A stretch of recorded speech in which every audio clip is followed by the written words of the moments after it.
Okay, so the next thing we want to look at is combining vectors together. So one way to do that is called vector addition. And as far as drawing goes, they call this the head to tail method. So let's say I want to do v plus w versus w plus v. Does that give you something different in vectors? So normal addition is the same, right?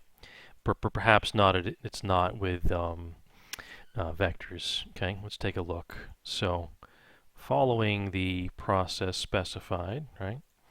If I do v plus w, right? I want to draw v first, right? So this is v. And at the tip of v, I'm going to put the tail of w going this way. So tail of w going this way. Okay. So this is the start right here. And this is the terminal right here.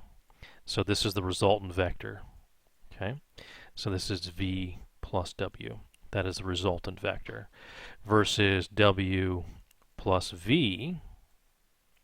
Right. I'm going to draw w first. Right. At the tip of this one, I'm going to put the tail of v, which is going to be like this, right? And that's my start. That's my terminal point right here. So the resultant vector is this one, which is w plus v. So if I drew this better, you'd notice that this and this are the same magnitude and direction. So I did this with software earlier on, and I drew this. Okay, so this one is my w plus or v plus w, and this one is my w plus v, right? Okay, which maybe there we go. And what you notice is they are the same basically, because what I did was I drew v first, then w. I drew w first, then v. So this is my resultant vector. This is my resultant vector, which end up being the same essentially. So what we're saying is v and w are congruent when you add them together, regardless of the order, right? It does not matter which order you add them in, they're going to be the same. However, and that's not what it's true in normal math too, right? 2 plus 3 is the same as 3 plus 2. But if you do the difference of two vectors, is that true? Well, is 2 minus 3 the same as 3 minus 2? Oh, let's take a look here. Okay, well, if I do v minus w, okay, I have to do v first, so I put v first, okay, then I have to put minus w, so this is really plus negative w is what it really is, right? So essentially what I'm going to do is put the w the other way, right? W the other way. So this is my resultant vector, which is v minus w. Versus if I do w minus v, right, that's the w first,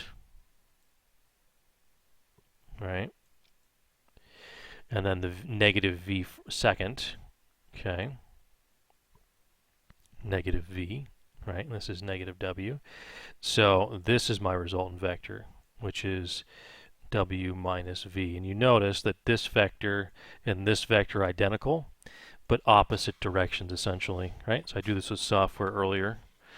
Okay, so I drew the first one.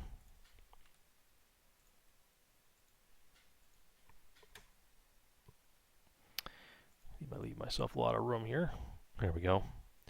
And what you notice is when I drew this, right, I drew v first, then w, right? So this is my start. This is my terminal. That's my resulting vector v minus w.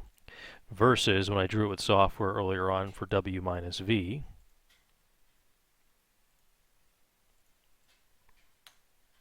okay, I drew w first, then minus v, so that's my resulting vector, right? And notice that those resulting vectors are the same length, same magnitude, but opposite directions essentially, okay?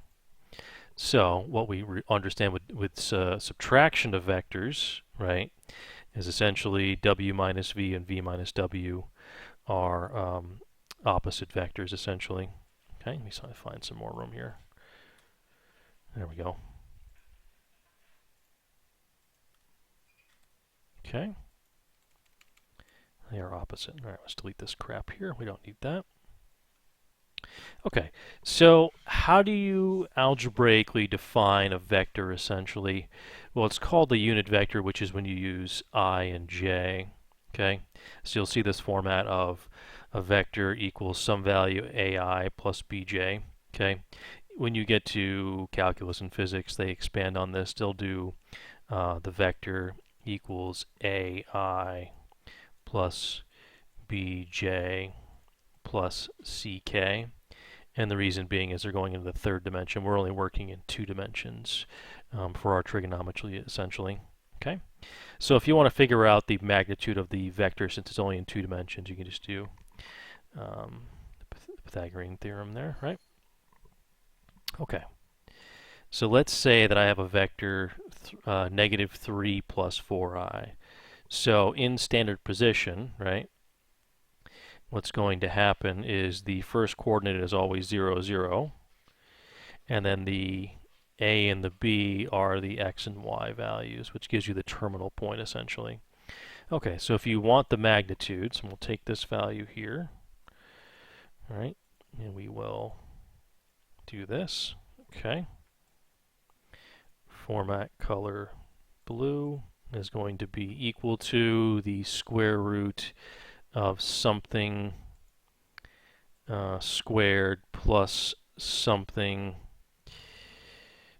squared, right? So my a value is -3 and my b value is 4, right?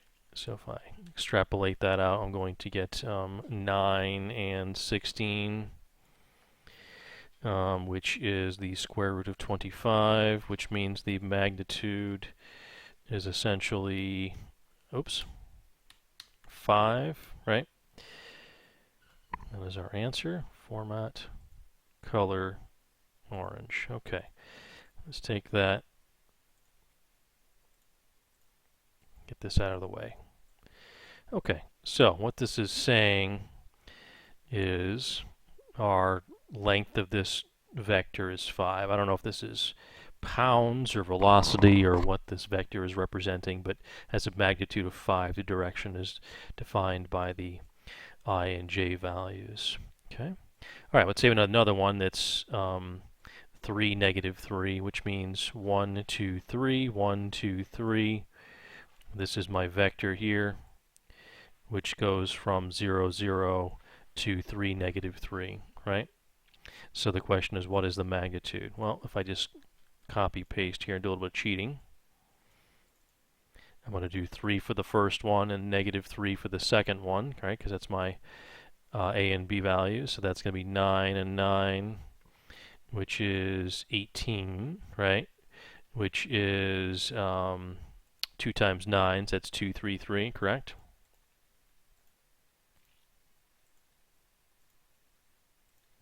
So that's essentially 3 root 2. Oops, made my dot different size there. Okay.